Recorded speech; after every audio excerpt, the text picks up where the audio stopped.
सुप्रभात विद्यार्थी मित्रों। हिंदी व्याकरण में आज हम पढ़ने वाले हैं वचन। वचन यानी संख्या। आइए देखते हैं वचन को। यहाँ पे आप देख सकते हो एक, अनेक, बहुत, ज़्यादा, खूब, ढेर, सारे, ज़्यादा, बहुयात, बहुतायात। यानी कहने का मतलब ऊपर दिए गए शब्द संख्या का बोध करा रहे हैं। किसका बोध करा रहे? संख्या का। एक है, अनेक है, बहुत है, खूब सारा है, ढेर सारा है, मेरे पास बहुत सारे है, ज़्यादा है, और बहुयातन यानी गिनने की कोई संख्या ही नहीं है, उतना सारा भी है, कोई भी चीज़। पहले शब्द से उसके संख्या में एक होने का पता चल रहा है। अन्य शब्दों से उनके संख्या में एक से अधिक या अनेक होने का पता चल रहा है। एक है जैसे कि 1, 2, 3, 4, 5, 6, 7, 8, 9, 10। तो ये क्या है? नंबर्स। नंबर्स यानी क्या? अंक। अंक यानी क्या? संख्या। संख्या यानी एक ही संख्या, और ये सारी जितनी भी है वो एक से ज़्यादा यानी बेकी संख्या, एक से अधिक संख्या।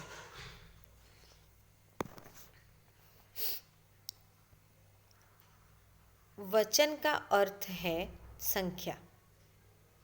वचन की पहचान संख्या। वचन की पहचान संज्ञा, सर्वनाम, विशेषण अथवा क्रिया के रूपों से होती है। नाउन, प्रोनाउन, एडजेक्टिव एंड क्रिया के साथ उसके रूपों के साथ होती है। संज्ञा यानी नाम, सर्वनाम यानी मैं, तुम, वह, उसे, उसने, विशेषण कोई विशेष बात वाक्य के अंदर से, क्रिया उठना, बैठना, खाना आदि। इन सारे रूपों को मिलाकर वचन में प्रयोग किया जाता है। किस तरीके से? आइए देखें परिभाषा। संज्ञा, सर्वनाम, विशेषण अथवा क्रिया शब्द के जिस रूप से उसकी संख्या का पता चलता है उसे वचन कहते हैं। जैसे कि बच्चा खेल रहा है, तो बच्चा जो है वो क्या कर रहा है? खेल रहा है। और बच्चे खेल रहे हैं, बच्चे खेल रहे हैं। तो यहाँ पे ये एक वचन और ये बहुवचन। परिभाषा के आधार पर वचन संख्या का बोध शब्द है, बोधक शब्द है, यानी बोध कराता है, उसको याद दिलाता है, उसे याद रखने की घोषणा करता है। हिंदी में वचन दो प्रकार के होते हैं, जैसे कि एक वचन और बहुवचन। एक वचन के आधार पर हम देखें तो शब्द के जिस रूप से प्राणी या वस्तु के एक होने का पता चलता है उसे एक वचन कहते हैं। कोई भी चीज़ हो उसे एक ही मात्रा में गिना जाए उसको एक वचन कहा जाता है। जैसे चीता दहाड़ रहा है, चीते दहाड़ रहे हैं। चीता यानी एक और चीते यानी बहुत सारे। चूहा दौड़ रहा है, चूहे दौड़ रहे हैं। बिल्ली बैठी है, बिल्लियाँ बैठी है।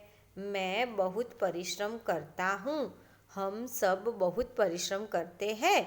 तो बोलने में शब्दों में जैसे कि ये जो मैं आया वो सर्वनाम है, चीता आया वो नाउन है, चूहा जो है वो विशेषण है, और बैठना, ठीक है, तो वो क्या है? बैठी है वो क्रिया है, बैठने की क्रिया। तो बिल्ली ने की क्रिया, तो क्रिया यानी कहने का मतलब संज्ञा, सर्वनाम, विशेषण, क्रिया आएगी वचन के अंदर।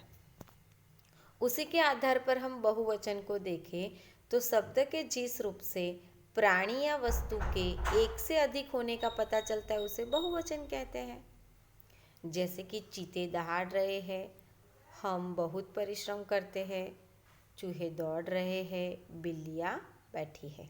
कुछ अन्य उदाहरण, खेतों में फसलें उगाई है, हम पुस्तकें पढ़ रहे हैं, घोड़े घास खा रहे हैं, कुत्ते भौंक रहे हैं। तो ये जितने भी उदाहरण दिए वो बहुवचन के उदाहरण है।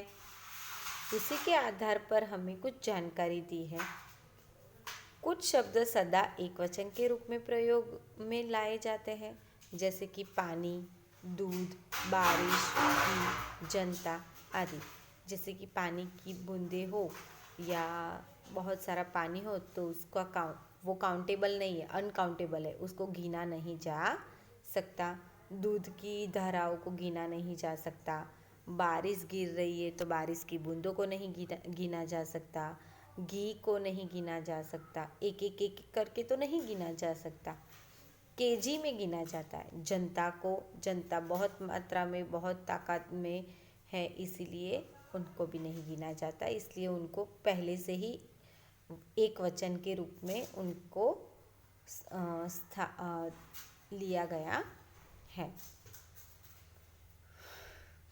कुछ शब्द सदा बहुवचन के रूप में प्रयोग में लाए जाते हैं, जैसे प्राण है, आंसू है, दर्शन है, हस्ताक्षर है, लोग है, अशक्त आदि। तो ये पहले से ही इन शब्दों को बहुवचन में ही लिया गया है। आदर देने के लिए भी हम बहुवचन का प्रयोग करते हैं।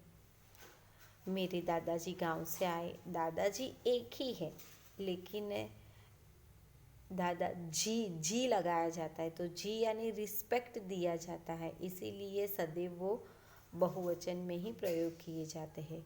हमारी शिक्षिका पढ़ा रही है, बहुत सारी शिक्षिकाएं हैं पर पढ़ा एक रही थी उस वक्त तो फिर भी उनको रिस्पेक्ट देना है, तो शिक्षिका, पिताजी, मामा जी, चाचा जी, महोदय, तो ये सारे जो रिस्पेक्टफुल शब्द हैं उनको बहुवचन में लिया जाता है। साथ साथ आप कुछ और देखेंगे, जैसे भाववाचक और द्रव्यवाचक संज्ञा शब्दों के प्रयोग से एक वचन रूप में होते हैं। जैसे कि सोना चांदी से बनाए जाते हैं आभूषण, द्रव्य में आया। आजकल चावल सस्ता है, द्रव्य में आया। गांधी जी सदा सच बोलते हैं, भाववाचक में आया। इस वर्ष गेहूं की फसल अच्छी हुई है। तो ये जो है वो भाव और द्रव्यवाचक संज्ञा में लिए गए वाक्य है। ठीक है, इनका प्रयोग जो हुआ है वो एक वचन के रूप में लिया गया है। सोने चांदी का लिक्विड, फिर उसको एक नया शेप देना, आकार देना, ढालना उसको। चावल जो है, सच जो है, गेहूं जो है, तो ये क्या है कि वाक्यों के अंदर भाववाचक है, वाक्यों के अंदर द्रव्यवाचक है, लेकिन उनको लिया जाता है एक वचन के रूप में। आइए कुछ उदाहरण अन्य भी जानें जिससे आपको और अच्छे से पता चले। एक वचन को बहुवचन में बदलना, बहुवचन को एक वचन में बदलना वचन परिवर्तन कहलाता है। कैसे वचन परिवर्तन आएगा, देखिए मैं आपको उदाहरण बताती हूँ। जैसे कि ये एक वचन दिया है तो आपको यहाँ पे बहुवचन लिखना है। फिर आपको यहाँ पे बहुवचन दिया है, आपको यहाँ पे बहुवचन दिया है और यहाँ पे आपको एक वचन लिखना है, तो गाय। ठीक है, उसके आधार पर किस तरीके से पता चलेगा एक वचन और बहुवचन, तो वचन परिवर्तन के कुछ नियम हैं। अ के स्थान पर ए लगाए गए हैं। अ कहाँ पर है, यहाँ कहीं आपको अ दिखता है? नहीं, आपको अ कहाँ दिखेगा? वर्णों की ध्वनि में। किस तरीके की वर्ण की ध्वनि, तो देखिए ब ह न, तो न जैसे आप न बोलोगे तो पीछे ध्वनि किसकी आएगी? अ की। तो बहन अ, आँख अ, भैंस अ, और इसका परिवर्तन, अ का परिवर्तन ए में हो जाएगा एक मात्रक के रूप में। ठीक है, कैसे? बहने, आँखें, भैंसे। पुस्तक, गाय, बात, पुस्तकें, गाय, बातें। उसी के आधार पर आ के साथ ए भी मिल जाता है, जैसे माता आ की मात्रा, बालिका आ की मात्रा, बाधा आ की मात्रा, माताए, बालिकाए, बाधाए, महिला, महिलाए, सेना, सेनाए, लता, लताए। उसी के आधार पर कुछ अन्य उदाहरण। आ के स्थान पर ए, ठीक है। पत्ता, पत्ते, बेटा, बेटे, घोड़ा, घोड़े, बच्चा, बच्चे, कच्चा, कच्चे, पक्का, पक्के। उसी के आधार पर ई और बड़ी ई और बड़ी ई दोनों आएगी, ठीक है। सखी, सखिया। लेकिन याद रखना बहुवचन में पीछे लगने वाली मात्रा भी आगे लग जाएगी। आप यहाँ पे देख सकते हो सखी में, तो सखिया, ठीक है। मिठाई, मिठाई आगे वाले आगे ही रहेगी, लेकिन पीछे वाली जो मात्रा है वो ऑटोमेटिकली बहुवचन में आगे आ जाएंगी, उसका ध्यान आपको रखना है। लड़की, लड़कियाँ, नीति, नीतियाँ, शक्ति, शक्तियाँ, चींटी, चींटियाँ, टोपी, टोपियाँ, घोड़ी, गुड़िया, थाली, थालियाँ, रीति, रीतियाँ। यहाँ पर चंद्रबिंदु लगाकर चिड़िया, चिड़िया, गुड़िया, गुड़िया, सिर्फ चंद्रबिंदु लगाना है। पुड़िया, पुड़ियाए, चूहिया, चूहियाए। आपको क्या करना है, जब आपको एक वचन रूप दे तब को बहुवचन लिखना है, आपको बहुवचन दे तब को एक वचन लिखना है। उस तरीके से ही पूछा जाएगा। इसके अंदर और कोई अलग तरीके से कुछ पूछा नहीं जा सकता। जैसे ऊ और बड़ाऊ, ऊ और बड़ाऊ की मात्रा किस तरीके से, हाँ, धेनु, धेनु, धेनुए, बहु, बहुए, गौ, गौवे, वस्तु, वस्तुए। उस तरीके से कुछ शब्दों के अंत में नए शब्द जोड़कर बहुवचन के रूप बनाए जाते हैं। गुरु, यहाँ पे देख सकते हो गुरु, गुरुजन, अध्यापक, अध्यापकगण, मजदूर, मजदूर वर्ग, पक्षी, पक्षी दल, अमीर, अमीर लोग। गुरु एक है लेकिन बहुवचन में गुरुजन हो जाएगा। अध्यापक एक है लेकिन बहुत सारे अध्यापक गण कहलाएंगे। मजदूर एक ही होता है पर मजदूर वर्ग बहुत मात्रा में लगता है। पक्षी एक है लेकिन पक्षियों का दल भी तो होता है। अमीर एक ही इंसान होता है लेकिन बहुत सारे अमीर लोग भी होते हैं। उसी के आधार पर अभ्यास कार्य की चर्चा हम बाद में करेंगे।